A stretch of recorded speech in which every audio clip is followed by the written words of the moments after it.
Toda la música viene básicamente de 8 notas, cosas pequeñas, resultados profundos.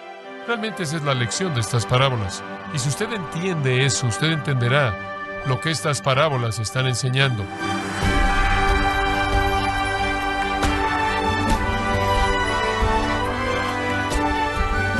Sea usted bienvenido a esta edición de Gracia a Vosotros con el pastor John MacArthur. Cuando se trata de las parábolas de Cristo, muchos cristianos solo recuerdan el tesoro escondido, la semilla de mostaza, la perla o el trigo y la cizaña, pero olvidan que comienza diciendo el reino de Dios es semejante a. ¿Qué recuerda usted cuando piensa en las parábolas? En el programa de hoy, John MacArthur nos ayudará a recordar lo esencial de las parábolas de Cristo, que fue revelar la naturaleza del reino de Dios y centrar la atención de los oyentes en el Rey del Reino, Jesucristo mismo. Estamos en la serie Las Parábolas del Reino, aquí en Gracia a Vosotros. Abra su Biblia, si es tan amable, en Mateo capítulo 13. De nuevo regresamos a las parábolas de nuestro Señor, Mateo capítulo 13. Comenzando entonces en Mateo capítulo 13, versículo 31. Otra parábola les refirió, diciendo, el reino de los cielos es semejante al grano de mostaza, que un hombre tomó y sembró en su campo, el cual a la verdad es la más pequeña de todas las semillas, pero cuando ha crecido es la mayor de las hortalizas y se hace árbol, de tal manera que vienen las aves del cielo y hacen nidos en sus ramas. Ahora, básicamente, permítame darle brevemente una lección de botánica para que podamos saber a dónde vamos. Esta semilla de mostaza en particular hace que crezca un arbusto, como una planta de jardín. Normalmente crece hasta llegar a tener una altura de alrededor de 1,90 m.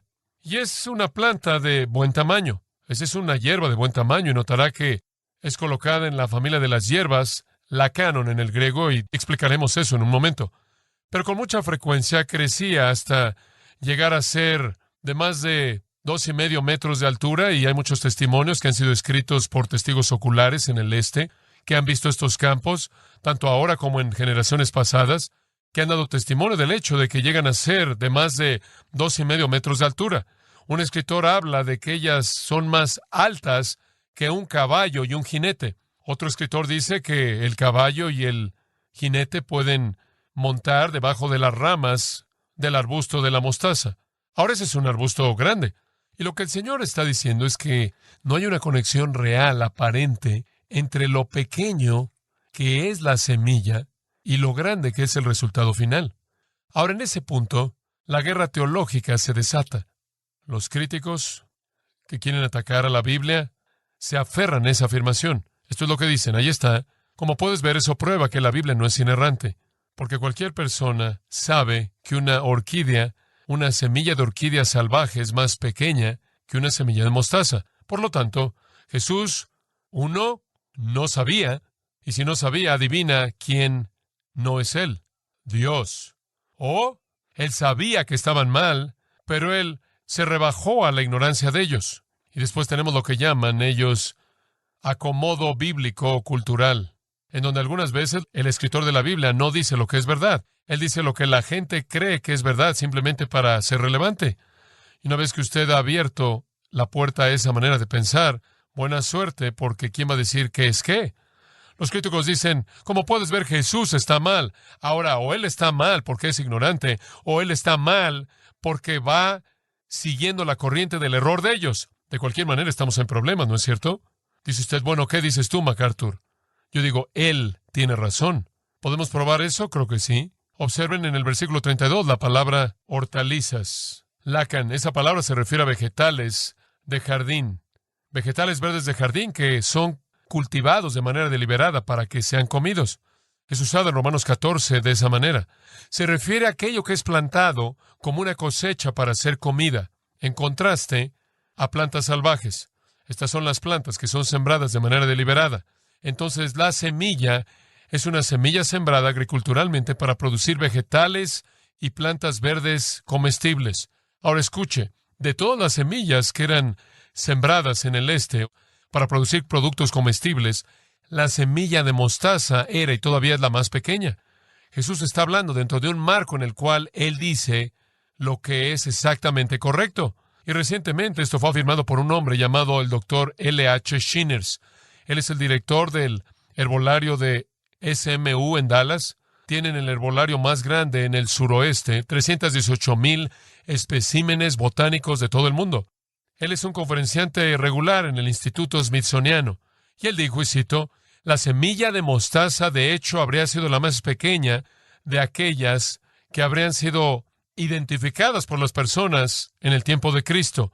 Las principales cosechas del campo, cebada, trigo, lenteja y frijoles, tienen semillas mucho más grandes como otras plantas que habrían podido estar presentes como arbustos y demás. Hay varios arbustos y flores salvajes que pertenecen a la mostaza, al amaranto y a otras familias de plantas con semillas que son pequeñas o más pequeñas que la mostaza, pero no habrían sido conocidas o distinguidas por los habitantes. Están en el ámbito salvaje y ciertamente no habrían sido plantadas como una cosecha. Fin de la cita. ¿No es eso maravilloso? ¿No es maravilloso que cuando Jesús habla de semillas, Él tiene la razón? Y si podemos confiar en Él con el asunto de las semillas, puedo confiar en Él con la eternidad. Shinners procedió a decir, y cito, la única planta de cosecha moderna en existencia, con semillas más pequeñas que la mostaza, es el tabaco. Y esta planta es de origen americano y no creció en el mundo antiguo hasta el siglo XVI o más tarde. Fin de la cita. Entonces, cuando Jesús dijo que un hombre sembró la semilla más pequeña que jamás ha sido sembrada, Él estaba en lo correcto. Además, Él dijo, vean lo que dice en el versículo 32, pero cuando ha crecido es la mayor de las hortalizas y se hace árbol. Cualquier persona sabe que no se vuelve un árbol. Mire, Él no está hablando aquí de un árbol que se usa para talar, para obtener leña. Él está hablando de un arbusto tan grande que tiene las propiedades de un árbol. ¿Y cuál es la propiedad que tiene un árbol? ¿Qué dice el resto del versículo 32? De tal manera que vienen las aves del cielo y hacen nidos en sus ramas. Hay muchos arbustos en los que las aves no pueden vivir. Por cierto, la palabra nidos ahí en el versículo 32 es un término griego muy intenso que significa que hacen su hogar ahí, construir un nido y quedarse. Tenemos pequeños arbustos en nuestro jardín, pero si un ave tratara de construir un nido, se doblaría y los dejaría en el suelo y todos los huevos terminarían cayéndose. Este es grande. Y nos dicen también los botánicos que en cierta época del año las ramas se vuelven rígidas y las aves construyen sus nidos ahí. Muy preciso. Ahora, Jesús también aquí estaba hablando proverbialmente. Él no estaba tratando de dar una lección de botánica y la gente no necesita ser quisquillosa por esto, pero si usted quiere ser quisquilloso, adelante. Él está en lo correcto. Pero lo que él básicamente está haciendo es hablar de manera proverbial. Y para el judío, debido a que la semilla más pequeña que jamás conoció era una semilla de mostaza, la semilla de mostaza se volvió proverbial para algo pequeño. Tenemos proverbios. Una persona es tan sabia como un búho. Ahora no queremos decir que lo más inteligente en el mundo es un búho. Ni siquiera sé de dónde viene, pero usamos proverbios como ese. Ahora Jesús simplemente tomó uno de sus proverbios, solía ser uno, y resulta que este era correcto, pero era usado de manera proverbial. Por ejemplo, los judíos hablaban de una gota de sangre tan pequeña como una semilla de mostaza. Hablaban de una pequeña brecha de la ley mosaica, siendo una contaminación del tamaño de una semilla de mostaza. Ellos hablaron de una mancha en un animal del tamaño de una semilla de mostaza. Hasta el día de hoy los árabes hablan de fe que pesa la cantidad de una semilla de mostaza. Y nuestro Señor inclusive usó el mismo proverbio en Mateo 17:20, cuando Él dijo, si tuvierais fe como un grano de ¿qué? Semilla de mostaza, podrías decirle a este monte, quítate y se movería. Entonces era proverbial. Y Él simplemente está usando una historia con un proverbio que ellos usaban. Pero en su sabiduría infinita y maravillosa, Él escogió un proverbio que ellos usaban que era correcto. Ahora usted entiende lo que la parábola dice. Ahora le voy a decir lo que significa. En primer lugar, el reino comenzará ¿qué? Pequeño. Va a comenzar pequeño. ¿Puede imaginarse lo importante que es decirle esto al discípulo? Ellos eran un pequeño grupo, siendo literalmente abrumados por la opresión y el rechazo y la blasfemia, y estaban diciendo, bueno, simplemente somos un puñado en contra del mundo entero, un puñado de hombres en contra del mundo entero.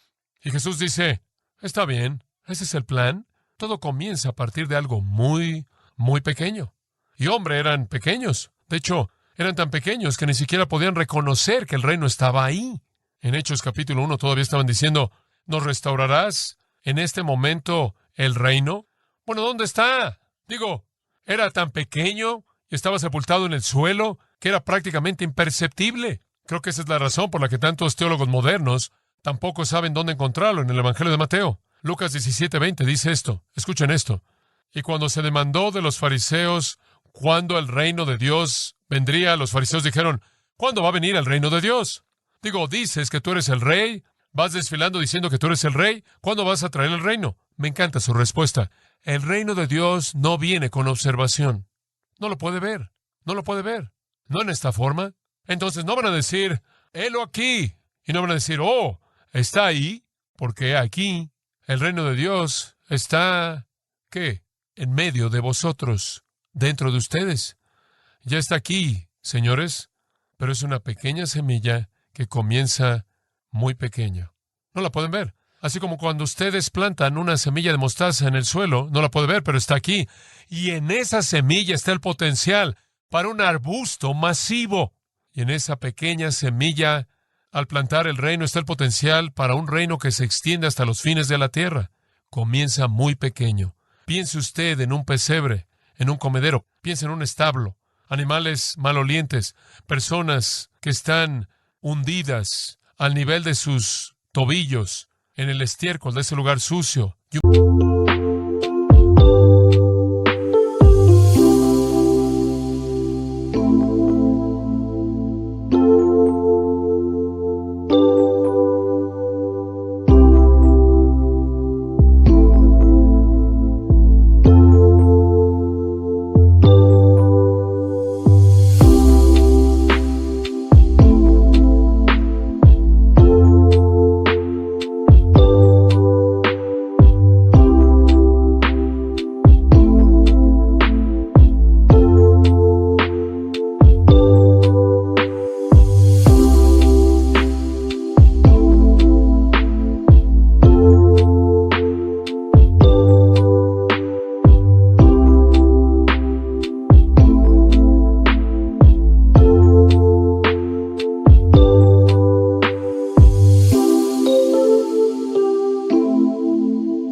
Bebé que nace en oscuridad en un país que no era nada más que un infante que se movía en los brazos de la Roma imperial con 2 distritos, Judea y Galilea, que simplemente eran puntos en la tierra, y Samaria era menor que las otras 2.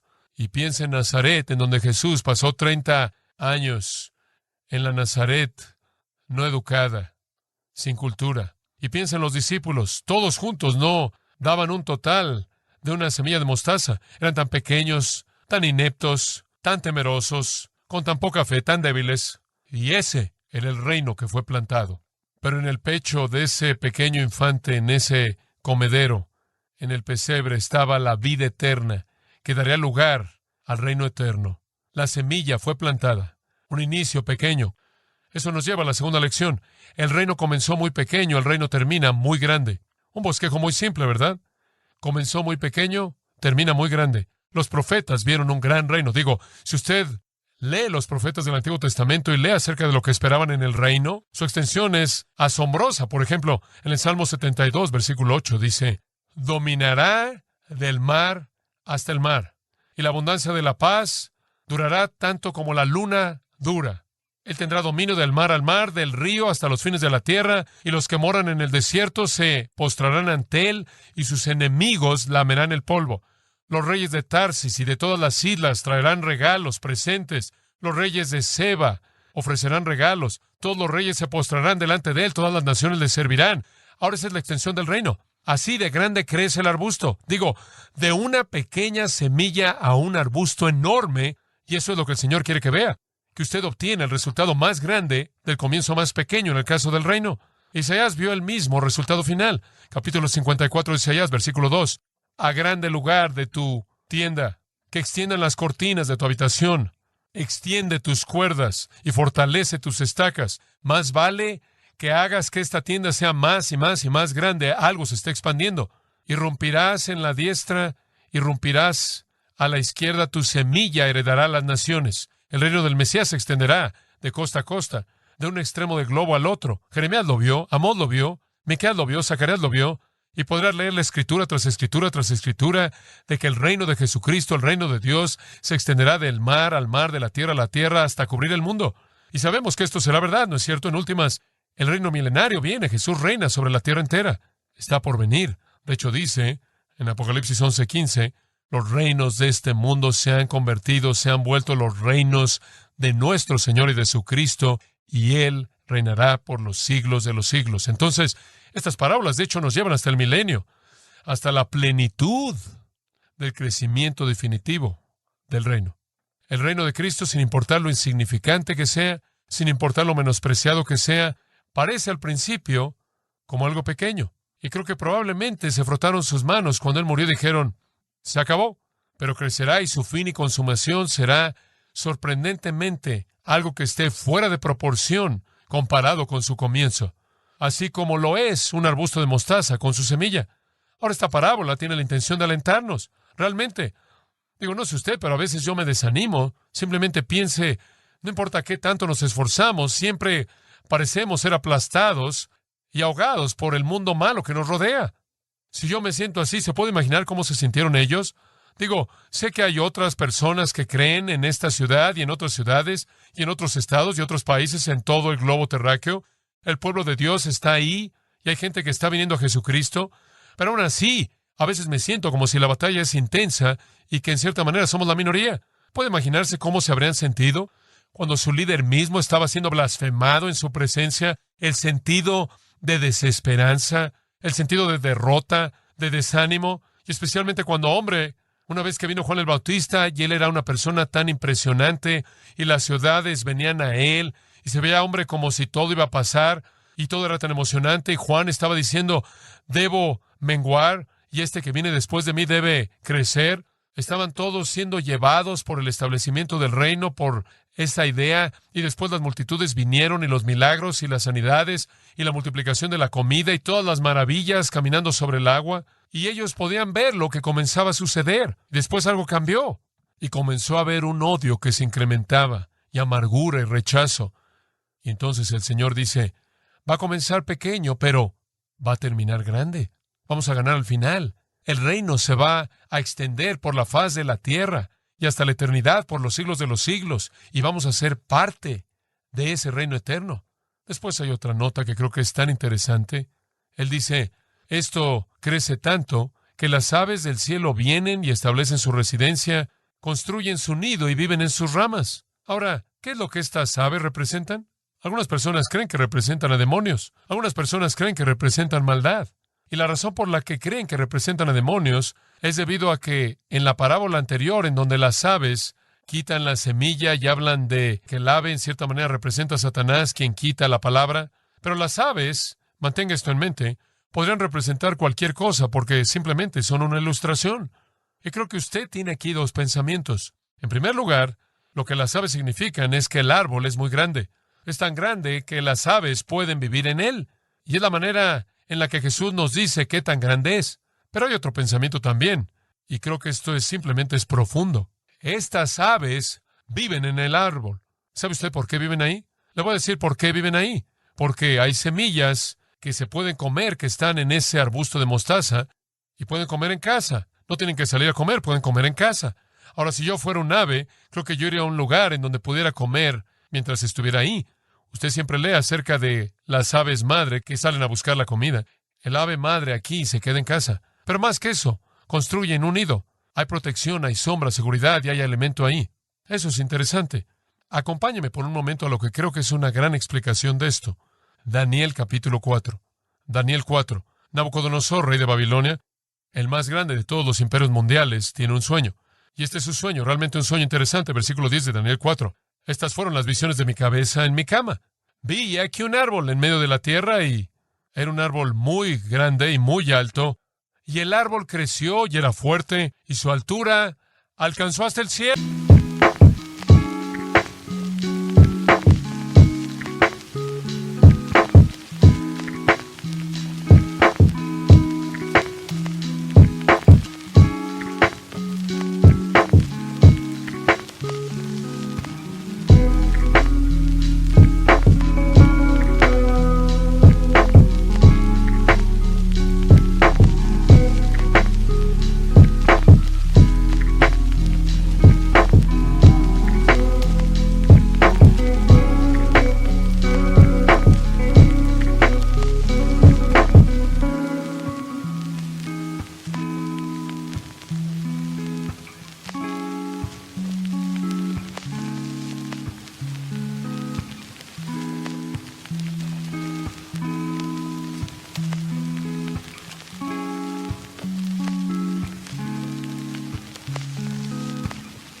Ahora este es un árbol alto y se veía por toda la tierra. Digo, su altura llega hasta el cielo y sus ramas cubren de tal manera que toda parte de la tierra puede ver. Este es un árbol grande. Su fruto era abundante y en él había alimento para todo mundo. Las bestias del campo encontraron sombra debajo de él y las aves del cielo moraban en él y toda carne se alimentaba de él. Ahora, ¿qué es esto? ¿Qué estaba viendo él? Daniel responde eso en el versículo 20. Daniel entra y dice, permíteme decirte lo que era. El árbol que tú viste, que creció y era fuerte, cuya altura alcanzó hasta el cielo, y sus lados a toda la tierra, cuyas hojas eran hermosas y su fruto abundante, y había alimento para todos, debajo del cual las bestias del campo moraban, y en cuyas ramas las aves del cielo tenían su habitación. ¿Eres tú, oh rey? Tú has crecido y te has vuelto fuerte, porque tu grandeza está creciendo y alcanza hasta el cielo, y tu dominio hasta los fines de la tierra. ¿Qué está diciendo? Él está diciendo, el imperio babilonio se ha vuelto como un árbol, y todas las naciones del mundo están encontrando su consuelo, su seguridad, su alimento en ese árbol. Y sabe una cosa, Babilonia trajo cultura al mundo, trajo educación al mundo, trajo arquitectura al mundo, trajo prosperidad al mundo, trajo un sentido de paz al mundo. Hubieron muchas naciones, las aves son las naciones que están encontrando refugio en el árbol del imperio babilonio. Observe Ezequiel capítulo 31 ahora, Ezequiel 31 versículo 3, y aquí encontramos a Siria descrita como un cedro, con ramas hermosas, dando sombra, siendo alto, y era grande debido a que las aguas lo habían hecho grande. Corrían ríos a su alrededor, pequeños ríos, y en todo esto su altura, versículo 5, exaltado sobre todos los árboles del campo. Sus ramas eran largas debido a la multitud de aguas que tenía. Todas las aves del cielo hicieron su nido en él. Y todo esto está diciendo que cuando usted tiene a una potencia mundial dominante enorme, muchas otras pequeñas encuentran refugio en las ramas. Ahora podríamos tomar eso políticamente y llevarlo a la actualidad y podríamos decir que tradicionalmente, históricamente, por ejemplo, los Estados Unidos se ha convertido en un gran árbol en el cual muchas otras naciones han encontrado refugio en nuestras ramas, ¿verdad? Educación, ayuda en muchas maneras. Esa es la ilustración secular que él está usando. Pero cuando usted lo trae ahora, Mateo, ya lo que nuestro Señor está diciendo, Él está diciendo que en últimas el reino de Cristo crece a tal extensión que las naciones encuentran su refugio y protección en el reino. Ahora, las aves no son el arbusto de mostaza. No necesariamente son parte del reino. Simplemente se benefician por su presencia en la tierra, como los no babilonios se beneficiaron de la presencia del imperio babilonio. Ahora, eso es lo que usted tiene que entender. Conforme usted enseña el reino, algunas veces el reino se refiere específicamente a los santos verdaderos en el reino. Algunas veces es más grande que eso. Y en este sentido es más grande. Usted está viendo al reino en términos de el dominio soberano de Dios sobre todo. Y piense en esto de esta manera. En donde el cristianismo florece, la gente que se sube a él a las ramas prospera debido al florecimiento del cristianismo, aunque no conocen a Cristo. Estados Unidos es lo que es Estados Unidos en la actualidad, debido a su legado cristiano, y hay muchas aves en nuestro arbusto. No son cristianos, pero se benefician, ¿no es cierto? La dignidad de la vida en Estados Unidos, el sistema de jurisprudencia, la ley, el sentido de lo que está bien y lo que está mal, que tradicionalmente ha sido nuestro, la educación, la libre empresa, la dignidad de una mujer, el cuidado de los niños, todo esto emana de la verdad cristiana. Toda gran reforma, todo movimiento de reforma en la historia ha tenido en sus raíces verdad bíblica. en donde el reino se ha extendido, usted tiene un ambiente de protección para la gente que ni siquiera está verdaderamente en ese reino. Es algo así como en términos de un macrocosmos, lo que 1 Corintios 7:14 es en un microcosmos, en donde dice que si usted está casado con un incrédulo y el incrédulo quiere quedarse, que se quede porque él es santificado en la presencia de un creyente.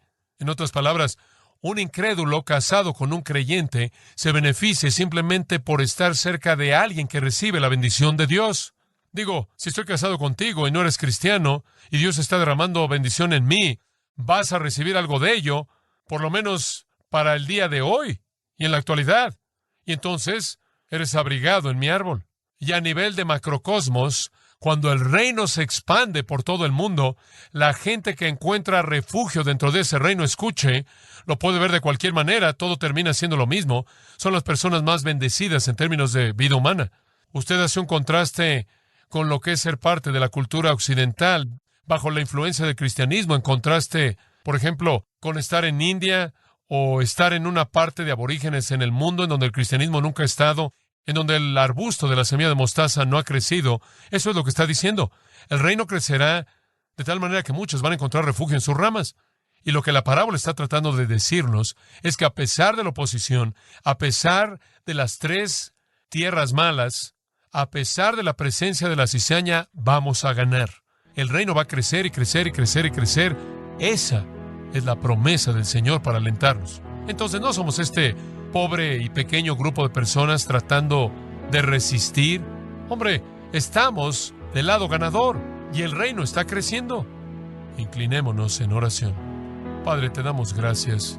Gracias porque aunque comenzó pequeño, el reino en esta época terminará al dominar al mundo entero.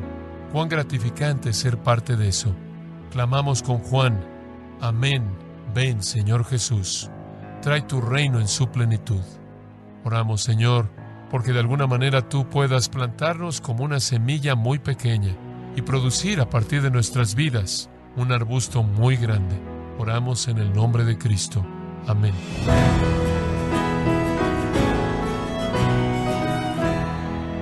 Qué palabras de aliento nos dio John MacArthur. No somos un grupo de personas que intentan defender el fuerte a toda costa, sino que estamos del lado de los ganadores y el reino de Dios está creciendo. Nos encontramos en la serie Las Parábolas del Reino, aquí en Gracia a Vosotros. Estimado oyente, tenemos a su disposición la Biblia MacArthur en la versión La Nueva Biblia de las Américas, que reúne la traducción moderna más literal disponible en español en Latinoamérica, junto con el trabajo pastoral y la erudición de más de 35 años de John MacArthur, para lograr, junto con la versión Reina Valera 60, la Biblia de estudio más exhaustiva del mercado. Puede adquirir la Biblia MacArthur versión La Nueva Versión de las Américas visitando nuestra página en gracia.org o en su librería cristiana más cercana. Pudiendo descargar todos los sermones de esta serie, Las Parábolas del Reino, así como todos aquellos que he escuchado en días, semanas o meses anteriores, y pudiendo leer artículos relevantes en nuestra sección de blogs, ambos, en gracia.org. Si tiene alguna pregunta o desea conocer más de nuestro ministerio, como son todos los libros del pastor John MacArthur en español, o los sermones en CD, que también usted puede adquirir, escríbanos y por favor mencione la estación de radio por medio de la cual usted nos escucha en Gracia a Vosotros. Es importante conocer no solo el país y ciudad de donde usted nos escucha, sino también la radio. Para quienes contactan nuestro ministerio por primera vez, pueden solicitar una copia del mensaje de promoción sin costo alguno, un mensaje por oyente únicamente. Si usted vive en los Estados Unidos o Puerto Rico, escríbanos a Gracia a Vosotros, P.O. Box 4000, Panorama City, California, 91412. O puede escribirnos a través del siguiente correo electrónico: radio@gracia.org. gracia.org.